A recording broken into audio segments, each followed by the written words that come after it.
밀양을 혹시 관람해 보셨습니까? 이 영화는 제가 나고 자란 동네여서 떠들썩했던 추억과 더불어 이 영화가 다루는 주제가 믿음을 가지고 있는 우리에게 한 번쯤 고민과 또 도전을 던져주기도 했다는 것을 저는 기억합니다. 이 밀양의 영화 속 여주인공 신혜라는 여자가 등장합니다. 33살이 이른 나이에 남편을 잃고 단 하나뿐인 아들과 이 밀양으로 이사를 오게 되었습니다. 남편을 이미 잃은 여주인공의 하나 남은 아들은 더욱 각별한 존재로 다가왔을 것입니다. 그녀는 새로 정착한 곳에서 피아노 학원을 차리며 삶을 이어갑니다. 그러던 어느 날 학원 문을 닫고 집에 돌아왔는데 항상 반겨주던 아들이 보이지 않았던 것입니다. 경찰도 동원되어서 백방으로 찾아보았지만 돌아온 것은 사랑하는 아들의 싸늘한 죽음뿐이었습니다. 아들을 살해한 살인범은 결국 꼬리가 잡혀 교도소에 수감되었습니다. 그녀는 아들을 잃은 슬픔을 달래려고 이때부터 교회를 다니게 됩니다. 그러다가 어느 날 교도소 위문 예배차 방문한 교도소에서 이 살인범과 마주합니다. 하지만 살인범은 자신도 하나님을 믿게 되었노라며 그분께 이미 자신의 죄를 용서받았다고 아무 일 없이 지내고 있는 모습을 이 여주인공이 발견했습니다. 이 모습을 본 그녀의 마음은 어떠했겠습니까? 그동안 겨우겨우 달래며 또한 종교와 신앙의 힘을 빌어서 묻어놓았던 그 아픈 마음이 다시 요동침을 느꼈습니다. 하나님, 어떻게 제 하나뿐인 아들을 죽인 저 사람을 그저 용서해 주실 수 있나요? 저는 이렇게 힘든데 그 사람은 저렇게 마음 편하게 있어도 된단 말이에요? 라고 말입니다. 저는 오래전 이 영화를 떠올리면서 그리스도인의 사랑에 대해 한번 고민해 본 적이 있습니다. 사랑하는 가족을 잃게 만든 이를 용서하고 도리어 사랑해 주기까지 하라는 이 말씀대로 과연 그녀가 순종하기 쉬웠을까 하는 것 말입니다. 그렇다면 과연 이와 같은 고민을 가지고 우리가 또한 뜨겁게 서로 사랑해야 하는데 그리스도인은 불가능해 보이는 숙제를 내주신 하나님께 불평과 원망이라도 던져야 하는 것이겠습니까? 도저히 좁혀지지 못할 것처럼 보이는 관계 속에서조차 뜨겁게 서로 사랑할 수 있는 비결은 과연 무엇이겠습니까? 그래서 오늘 설교의 제목을 저는 예수님의 화평으로 두었고 부의 제목으로는 뜨겁게 서로 사랑하는 첫걸음이라는 부제를 한번 붙여보았습니다. 오늘 본문 말씀은 앞선 밀양의 영화에서처럼 깊이 깨어진 두 그룹의 관계를 언급합니다. 바로 하나님과 그분이 지으신 사람과의 관계입니다. 죄로 인해 하나님과 사람 간의 화평이 깨졌다고 오늘 말씀은 분명히 이야기합니다. 물론 사람과 사람 간의 관계도 예외는 아닐 것입니다. 이 화평이라는 단어는 신약 성경에서 에이레네라는 단어입니다. 걱정이 없이 평안한 상태를 의미하기도 하고 특별히 오늘 본문 말씀에서는 특별히 관계적인 면에 있어서 불화 없이 교제가 가득한 충만한 모습을 가르쳐 주고 있는 것입니다. 그래서 하나님과 이 화평이 깨졌다는 말은 하나님과의 관계가 완벽히 단절되었다는 것을 우리에게 의미해 줍니다. 하나님과의 교제를 상실했을 뿐만 아니라 더욱더 나아가 적대 관계에 이르러까지 이들이 봉착한 것을 보게 됩니다. 그 원인은 바로 죄입니다. 죄로 인해 모든 사람은 하나님과 단절된 상태, 화평하지 못한 상태를 해결하지 못한 채 지금에까지 유지하고 있는 것입니다. 이런 안타까운 모습은 하나님과의 관계뿐만 아니라 우리에게 있어서 옆에서 함께 동고동락하며 살아가는 이웃과의 관계에도 동일합니다. 그런데 오늘 본문 말씀은 놀라운 반전을 우리에게 던져주고 있습니다. 14절의 말씀 가운데 그는 우리의 화평이신지라 라고 언급하고 있기 때문입니다. 예수님께서 화평의 주체가 되신다는 사실입니다. 이러한 사실이 우리에게 어떤 의미를 던져주는지, 이것이 믿음을 가지고 살아가는 그리스도인에게 어떻게 중요한지 우리가 한번 나눠보는 시간을 가지고자 하는 것입니다. 예수님께서 화평이 되신다는 사실이 중요한 첫 번째 이유는 이러한 화평을 이루는 능력이 우리에게 결코 없기 때문입니다. 오늘 말씀 가운데 11절에서 사도 바울은 에베소 교회 성도들에게 그러므로 생각하라라고 먼저 권면하고 있습니다. 그러므로라는 말은 앞선 에베소서 2장 1절로부터 10절까지를 통해서 하나님께서 행하신 일을 그대로 이어받아 가르쳐 줍니다. 하나님께서 허물과 죄로 주었던 너희를 살리셨다. 허물고 죽은 자를 그리스도와 함께 살리셨다. 이것은 하나님의 은혜다. 그러므로 너희의 구원은 이방인으로 말미암아 또한 이러한 구원은 하나님의 은혜에 의한 것이고 그것을 믿음으로 말미암는 것이다 라고 사도 바울이 이렇게 이야기하고 있는 것입니다. 오늘 말씀 11절의 말씀은 이러한 하나님의 행하신 구원의 일, 이방인으로 하여금 예외 없이 베푸신 일에 대하여 이렇게 이야기합니다. 그러므로 이러한 한량없는 하나님의 은혜를 받았다면 은혜 받기 이전, 곧 그리스도인이 되기 이전의 삶을 다시 한 번 더 생각해 보라는 것입니다. 너희로 표현된 그들의 과거는 과연 어떠했습니까? 우리는 너희로 표현된 이 이방인들의 삶을 한번 돌아볼 필요가 있습니다. 이들은 육체로는 이방인이었습니다. 할례를 받은 유대인에게 온갖 모욕과 경멸을 한없이 받던 사람들이었던 것입니다. 그래서 12절 말씀에 보면 이 이방인들이 그리스도 밖에 있었다고 가감없이 이야기합니다. 왜냐하면 그들이 하나님의 언약 국가인 이스라엘 밖에 머물러 있었던 외부인이었기 때문입니다. 그래서 그들은 세상을 살아도 참된 하나님의 말씀, 그로부터 비롯되어지는 참된 소망을 알지도 가지지도 못했었습니다. 오히려 여러 모양의 우상을 섬기는 삶, 하나님을 알지 못한 채 비참하게 걸어가는 삶을 살아왔던 것을 그들에게 지적해 주고 있는 것입니다. 사도 바울이 이러한 편지를 받는 성도들에게 또한 이방인들에게 과거의 비참한 상태를 다시 기억하고 생각하라고 권면한 이유는 과연 무엇이겠습니까? 바로 그들이 현재 누리고 있는 변화에 대해서 다시금 강조하기 위해서입니다. 그들은 어떤 변화를 겪었습니까? 오늘 말씀 중 13절의 말씀을 다 함께 한 목소리로 읽으시겠습니다. 이제는 전에 멀리 있던 너희가 그리스도 예수 안에서 그리스도의 피로 가까워졌느니라 라고 말씀하고 있습니다. 하나님도 없고 소망도 없는 삶, 하나님과 적대 관계에 놓여 비참한 가운데 살 수밖에 없는 인생이었습니다. 마치 늪에 빠져버린 한 사람이 살기 위해서 몸부림을 열심히 치겠지만 점점 더 깊이 빠져가는 자신의 모습을 스스로 발견하듯이 말입니다. 하지만 비로소 예수님으로 말미암아 하나님과 가까워졌음을 오늘 말씀이 증거해주고 있습니다. 늪에 빠진 사람이 살 수 있는 방법은 오직 자신에게 있지 않습니다. 오히려 다른 사람의 도움을 받는 것뿐입니다.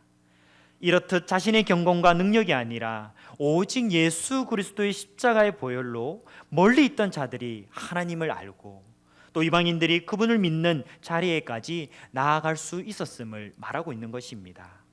화평을 이룰 능력이 없는 자들, 죄의 비참한 가운데 살아갈 수밖에 없던 자들에게 예수님은 다가오셨습니다. 그리고 화평을 주셨습니다. 십자가의 희생으로 말미암아 그들이 하나님께로 가까이 나올 수 있도록 하신 그 일을 사도 바울은 그들에게 다시 한번 힘주어 강조하고 있는 것입니다. 그러니 우리가 하나님을 믿는 이 믿음을 가지는 일, 우리의 능력도 아니고 자랑도 아님을 믿으시기 바랍니다. 죄로부터 구원받고 관계가 회복되는 이 화평이 바로 우리 안에 근거를 두고 있지 않다는 사실이기 때문입니다. 사도 바울은 이렇듯 성도의 과거를 생각하며 형제 누리고 있는 구원의 영광과 이것이 얼마나 놀라운 특권인지를 기억할 것을 권면했습니다. 나 같은 죄인, 우리 같은 별 볼 일 없는 사람을 위하여 대신 죽으시고 우리를 대신 살리신 하나님의 놀라운 구원의 은혜를 기억하는 것이 참 중요한 첫 걸음인 것입니다. 구원과 이렇듯 화평의 근거를 자신에게서 찾지 않는 자다운 합당한 태도는 과연 무엇이겠습니까? 그것은 자신의 힘과 능력과 또한 공로로 세운 것이 아니기에 오직 하나님과 사람 앞에서 겸손할 수밖에 없고 오로지 하나님의 뜻 가운데 지혜로 베풀어 주심에 오직 순종하며 나아갈 수밖에 없더라는 것입니다. 우리는 그 은혜를 잊지 말아야 합니다. 그리고 예수님 안에서 어떤 모습으로 변화된 존재인지를 항상 늘 기억하고 올바로 인식하며 날마다 겸손과 순종의 능력으로 힘주실 그분을 바라보아야 하는 것입니다. 이뿐만이 아닙니다. 예수님께서 화평이 되신다는 이 사실이 중요한 두 번째 이유는 화평의 능력이 우리 자신이 아니라 바로 예수 그리스도의 십자가에 있기 때문이라는 사실입니다. 화평이 없던 과거가 화평의 상태로 변화될 수 있었던 이유는 바로 십자가입니다. 특별히 오늘 말씀 14절에서 18절의 말씀은 예수님께서 이루신 화평이 과연 무엇인가? 그 화평의 정체는 과연 무엇인가에 대해서 자세하게 설명하고 있습니다. 사도 바울은 예수님의 화평의 사역 중에서 먼저 사람 대 사람, 곧 수평적인 관계에서의 화평을 언급합니다. 14절 말씀은 예수님께서 이 둘로 하나를, 곧 유대인과 이방인을 하나로 만드셨다는 사실을 증거합니다. 이 둘 사이에 원수된 것, 중간에 막힌 것을 예수님께서는 자신의 육체로 몸소 헐어 주셨다는 것입니다. 이어서 15절의 말씀에서는 법조문으로 된 계명의 율법을 폐하셨다라고 우리에게 말씀하고 있습니다. 유대인과 이방인 사이에 원수되게 하는 것, 막힌 담을 쌓은 것처럼 적대감을 불러일으키는 것이 있었습니다. 오늘 말씀 15절에서는 그래서 법조문으로 된 계명율법을 폐하셨다라고 말씀하고 있는 것입니다. 그런데 오해하지 말 것은 율법 자체에 잘못이 있어서, 문제가 있어서 적대감의 원인을 제공하는 것이 아닙니다. 오히려 율법 자체가 아니라 적대감을 불러일으키도록 하나님의 말씀, 이 계명과 율법을 잘못 깨닫고 잘못 적용하여서 잘못 취급하고 있는 사람에게 그 잘못이 있는 것입니다. 왜냐하면 율법 밖에 있어서 알지 못했던 이방인들과 달리 유대인들은 율법 안에 있으면서도 알고도 행하지 않았음을 우리가 구약 성경의 역사를 통해 보게 됩니다. 결국 하나님 앞에서는 모두 죄인에 불과합니다. 그런데 유대인들은 스스로 어떠한 태도를 가지기를 즐겨했습니까? 자신들만 특별한 선민으로 생각할 줄 알았습니다. 이방인들을 부정한 죄인으로 대우했고 율법을 그들을 또한 정죄한 것을 우리가 보게 되는 것입니다. 교제하려 하지도 않았습니다. 심지어 이방인들을 사람으로 대하지도 않았던 것입니다. 이러한 유대인들의 우월주의를 경험한 이방인들도 유대인들을 향하여서 당연히 적개심을 가정한 것은 당연한 반응일 것입니다. 그 적대감이 중간에 막혀서 넘어갈 수 없는 담과 같이 쌓여왔습니다. 그래서 불가능해 보이는 이 깊은 불화 가운데 유대인과 이방인은 스스로 각각 따로 생각할 수밖에 없었던 것입니다. 하지만 그럼에도 불구하고 이 깊은 불화를 예수님께서는 십자가의 희생으로 말끔히 해결해 주셨습니다. 예수님을 믿음으로 그분 안에서 비로소 화해하며 하나가 될 수 있었다는 것입니다. 15절의 말씀은 이 일을 가리켜 이와 같이 얘기합니다. 예수님께서 한 세 사람을 지어 화평하게 하시고 라고 말씀하고 있습니다. 이어서 16절의 말씀은 하나님 대 사람, 곧 이러한 수직적인 관계에서의 화평을 이야기하고 있습니다. 예수님은 유대인들과 이방인들을 십자가로 화평하게 하셔서 한 몸이 된 이 둘을 다시금 하나님 앞에서 나아와 하나님과 화목하게 하셨다는 사실을 이야기합니다. 오늘 말씀 14절에서는 원수됨이 사람과 사람 간의 관계 속에서 이야기되었다면 16절 말씀의 원수됨은 하나님과 사람 간의 관계를 잘 보여주고 있는 것입니다. 죄인인 인생은 서로 간의 화평함으로 사랑하지 못하였을 뿐만 아니라 하나님과도 등지는 삶을 살았습니다. 하나님을 알지 못하는 이방인들은 하나님을 떠나 죄 가운데 살았던 것입니다. 하나님을 안다고 자부하는 유대인들도 별반 다르지 않게 그분의 뜻이 무엇인지, 그리고 또한 그분의 뜻대로 살지 못하는 모습을 보였습니다. 모두 하나님이 기뻐하시는 뜻대로 사는 삶과는 거리가 멀었음을 우리에게 절실히 보여줍니다. 이러한 죄인을 향한 하나님의 진노, 그 적대감의 결과는 과연 무엇이겠습니까? 우리가 이미 익히 잘 알고 있듯 심판이요 영원한 형벌입니다. 그런데 예수님께서 십자가의 사역으로 말미암아 하나님과 사람 간의 불화의 고리를 끊어 버려 주셨습니다. 하나님과 사람과 사람을 화평하게 하는 일을 참 하나님이시고 참 사람이신 예수님 외에 누가 할 수 있었겠습니까? 오직 예수 그리스도 뿐이심을 믿으시기 바랍니다. 우리의 유일한 구원자, 유일한 구주가 되십니다. 그래서 예수님을 참되게 믿고 의지하는 사람이라면 하나님과 화평한 관계를 누릴 뿐만 아니라 동시에 사람과도 화평한 관계를 누리고 있는 것입니다. 둘 중 하나만 선택적으로 취하는 법이 결코 없습니다. 사도 바울은 사람 대 사람의 수평적인 화평을 하나님 대 사람의 수직적인 화평보다도 앞서 먼저 언급한 이유는 과연 무엇이었겠습니까? 바로 그들이 과거보다 얼마나 더 변화된 삶을 살아가고 있는가? 하나님을 참되게 믿는 사람답게 사람 간의 관계에서도 화평을 먼저 받은 사람답게 이루어가고 있는가를 돌아보도록 하기 위한 장치인 것입니다. 사람 간의 화평함을 이루도록 나아가는 삶은 하나님과의 관계도 화평한 가운데 있음을 보여주는 지표가 된다는 사실입니다. 이는 반대로 생각하여서 예수님을 참되게 믿고 하나님의 뜻을 따라가려는 성도는 자연히 이웃과의 관계에서도 그 예수 그리스도로부터 받고 깨달으며 누리고 있는 화평을 이루어가게 되더라는 것입니다. 예수님을 참되게 믿기 때문에 그분께서 십자가의 사랑으로 우리에게 허락하신 화평을 기억하시기를 원합니다. 오직 예수님을 참되게 믿기 때문에 그분이 주시는 힘과 능력과 지혜로 하나님과의 화평처럼 이웃과의 화평 또한 이루며 누리시기를 원합니다. 그러면 또한 예수님께서 화평이 되신다는 사실이 중요한 마지막 이유는 예수님 안에 있는 우리 모두가 하나님의 성전으로 함께 지어져 가는 일입니다. 이처럼 예수님께서 십자가로 이루신 화평의 사역들이 우리에게 적용 가능한 이유는 무엇이었겠습니까? 바로 예수님을 참되게 믿는 자마다 그분과 연합하는 일이 우리에게 있기 때문입니다. 오늘 말씀 중 21절, 22절의 말씀을 다 함께 한 목소리로 읽으시겠습니다. 그의 안에서 건물마다 서로 연결하여 주 안에서 성전이 되어가고 너희로 성령 안에서 하나님이 거하실 초소가 되기 위하여 그리스도 예수 안에서 함께 지어져 가느니라. 아멘. 사도 바울은 21절, 22절의 말씀에 앞서서 19절의 말씀을 통해 예수님의 십자가로 이루어진 회복 사역의 결과를 점점 정리해 나가기 시작합니다. 그러므로 이제부터 너희는 외인도 아니요 나그네도 아니요 오직 성도들과 동일한 시민이요 하나님의 무엇이라 권속이라 라고 말씀하고 있습니다.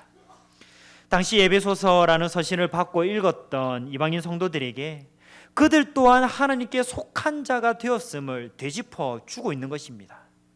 방금 읽은 19절의 말씀에서 하나님 나라의 시민, 하나님 나라의 권속이 되었다는 것은 이 사실을 여과 없이 우리에게 보여줍니다. 곧 하나님과 감히 가족이 되었다는 변화입니다.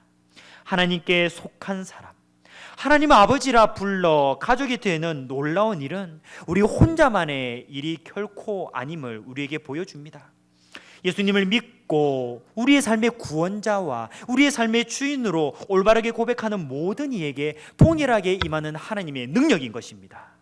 이것이 올바른 믿음을 고백하고 또한 우리로 하여금 나아가게 하는 가운데 동일하게 우리가 경험하고 있음을 믿으시기 바랍니다. 그래서 우리가 함께 읽었던 21절, 22절의 말씀은 이와 같은 사실을 계속하여서 우리에게 강조하고 있는 것입니다. 곧 예수 그리스도로 말미암아 함께 지어져가는 무엇이 된다고요? 성전이 되어간다라고 말입니다. 물론 이것은 건물로서의 성전을 우리에게 의미하지 않습니다. 오직 예수님을 주로 고백하는 공동체의 모임을 가리키고 있음은 의심의 여지가 없습니다. 이러한 공동체야말로 비로소 하나님이 거하실 만한 초소가 될 수 있음을 우리가 믿어야 한다는 것이죠. 믿는 성도들이 예수님 안에서 하나 되어 한 몸, 곧 연합을 이룰 때, 한 가족을 이룰 때 비로소 하나님께서 우리 안에 거하시고 영광 받으시는 줄을 우리가 믿어야 한다는 것입니다. 예수님께서도 예수님을 따르는 제자들과 또한 교회 공동체를 곧 이루어갈 이들에게 이렇게 이야기하십니다. 너희가 서로 사랑하면 너희 가운데 하나님께서 계시고 예수 그리스도의 십자가의 보혈의 은혜가 있음을 누구까지도 알게 될 것이라고요. 믿지 않는 자들까지도, 교회 밖에 있는 자들까지도 알게 될 것이다 라는 그런 얘기를 해주신 것을 우리가 기억합니다. 그러하기에 믿는 성도가 예수 그리스도를 참되게 믿어 구원의 은혜를 만끽하고 있는 자라면 지금 당장으로부터, 아니 이미 과거로부터 해야 했을 일들, 이제 해야 할 일은 자명합니다. 바로 하나님 나라 확장과 교회 공동체로부터 비롯되는 선한 일을 위해 서로 연합하는 일입니다. 어려움에 처한 사람을 돕고 한국 사회가 당면한 문제를 위해 기도하며 복음을 온 세상을 향하여 전하기 위해 함께하고 서로 도와야 할 줄로 믿습니다. 사도 바울은 이와 같이 연합하는 모습, 특별히 이 시대에 유대인과 이방인이 함께하는 모습을 강조하기 위하여 성전이라는 비유를 언급했습니다. 과연 얼마나 아름다운 모습일지 기대하고 또한 소망하고 계실 줄 믿습니다. 우리는 또한 다희 목사님의 또 목회의 계획을 통하여서 하나님께서 2020년도 표로 뜨겁게 서로 사랑하라는 말씀을 받았습니다. 하나님께서는 성도인 우리에게 이렇듯 아름다운 공동체를 이루도록 소망을 주십니다. 구원의 능력을 이미 맛보아 풍성하게 누리게 해주시며 이러한 공동체를 계속하여 이루어 나갈 수 있도록 힘과 능력과 지혜를 주신다는 사실을 믿으시기 바랍니다. 우리가 또한 우리 안에서 먼저 사랑과 서로의 교제와 권면과 돌봄의 은혜가 풍성하게 묻어나올 때, 우리가 또한 전도하며 우리의 각자의 삶의 영역에서 믿음대로 나아갈 때, 그때에 우리 안에서 뿐만 아니라 또한 예수 그리스도를 아직 접하지 못하고 믿지 못하며 아직 믿음이 연약한 자들에게 우리가 또한 아름다운 공동체를 보여줄 수 있을 줄 믿습니다. 혹시 패러글라이딩을 이용해 보신 적이 있으십니까? 화면에 이제 장면이 나올 텐데요. 이 화면에 나오는 장면이 바로 패러글라이딩을 즐기고 있는 장면이라고 보시면 되겠습니다. 바로 푸른 창공을 온몸으로 만끽하면서 즐길 수 있는 스포츠입니다. 다른 스포츠와는 달리 자격증을 갖출 정도로 숙련된 기술과 경험을 필요로 합니다. 그렇지 않으면 이 패러글라이딩을 이용하는 가운데 목적지에 당도하기도 전에 안전을 보장할 수도 없기 때문입니다. 그런데도 불구하고 패러글라이딩 체험장에는 이 패러글라이딩을 체험하고자 하는 인파와 그 발걸음들로 북새통을 이룹니다. 왜 그럴까요? 바로 이제 이미 좀 화면이 미리 나왔는데요. 이 같은 화면 때문에 그렇게 가능하다는 것입니다. 전문 자격증을 갖출 뿐만 아니라 바로 여러 번의 경험으로 노련해진 강사들이 이 패러글라이딩을 한 번도 타보았지 않음에도 불구하고 체험하고자 찾아오는 발걸음들과 함께 하는 것이죠. 생애 처음으로 패러글라이딩을 타러 온 일반인들도 바로 이 강사를 믿고 함께 호흡을 맞추어서 도약하기만 하면 된다는 사실입니다. 바람을 타고 드넓은 하늘로 날아올라 정해진 목적지에 당도하기까지 이 사람들이 할 일은 오직 하나입니다. 이 강사를 믿고 또한 함께 출발할 때 도약하기만 하면 된다는 것입니다. 강사에게 몸을 믿고 맡길 때에 비로소 드넓은 창공을 자유롭게 날아 목적지에 안전하게 도달할 수 있음을 우리는 종종 보게 됩니다.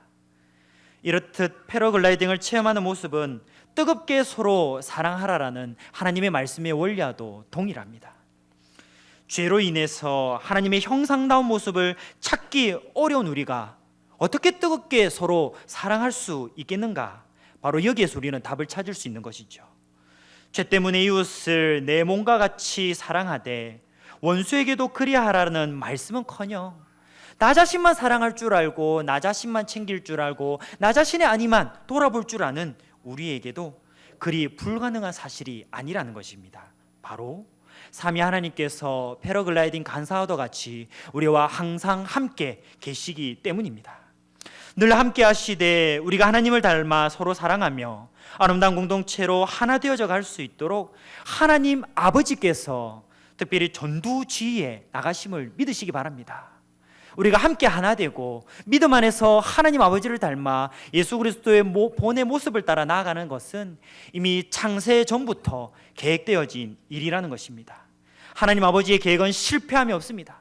하나님 아버지의 뜻은 오직 오묘하고 놀라워서 우리가 한치 앞을 알 수 없는 가운데서도 하나님께서는 그 계획대로 이루어 나가심을 믿으시기 바랍니다.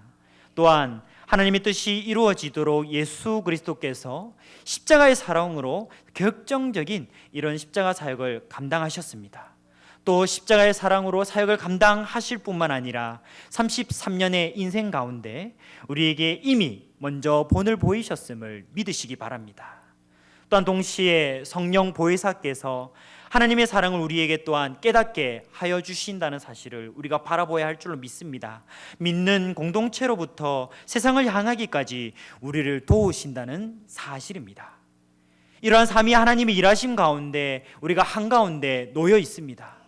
우리는 죄도 있고 우리는 부족함이 많고 우리의 또한 뜨겁게 서로 사랑하라는 결심에 대한 것은 작심 삼일에 불과할지도 모릅니다. 하지만 그것은 우리가 혼자 힘으로 하려고 할 때, 우리의 능력에 기인하려고 할 때, 우리의 지금까지의 신앙의 연수와 경험에만 의지하려고 할 때에는 실패할 수밖에 없겠지만, 그럼에도 불구하고 우리 가운데 구원의 희망과 소망을 주시사 또 하나님을 능히 닮아갈 수 있도록 협력하여 일하시는 삼위 하나님을 바라보신다면 우리가 또한 구원과 더불어 아름다운 공동체를 이루어가는 일이 불가능한 일이 아니라 반드시 가능한 일이 된다는 사실을 믿으시기 바랍니다. 뜨겁게 서로 사랑하라.